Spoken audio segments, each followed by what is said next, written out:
السلام عليكم ورحمة الله. أهلا بكم وكل تحياتي لكم. للقطاع الحكومي والخاص شروط المعاش المبكر 2023 في القانون الجديد للتأمينات. في البداية أرجو منكم الاشتراك في القناة وتفعيل الجرس وعمل لايك للفيديو ليصلكم كل جديد من حديث المدينة.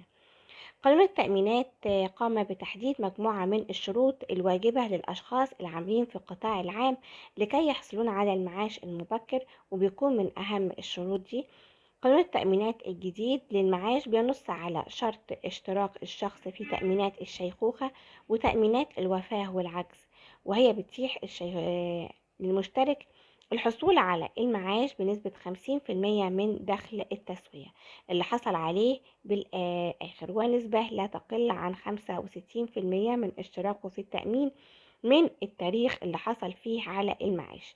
لكي يخرج الموظف للمعاش مبكر يجب أن يكون مؤمن عليه في التأمين لمدة لا تقل عن 3 شهور متصلة أو 6 شهور متقطعة كما نص القانون في الوقت الحالي.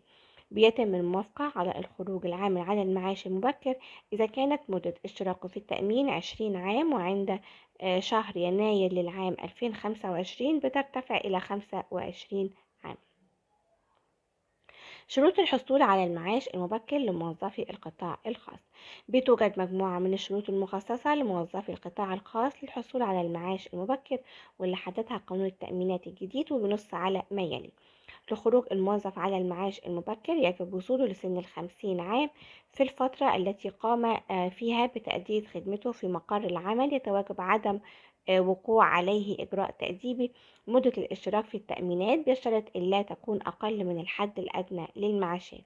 لكي يحصل على نسبة 50% من المعاش بيكون شرط أساسي اشتراكه في تأمين الوفاة والعجز والشيخوخة.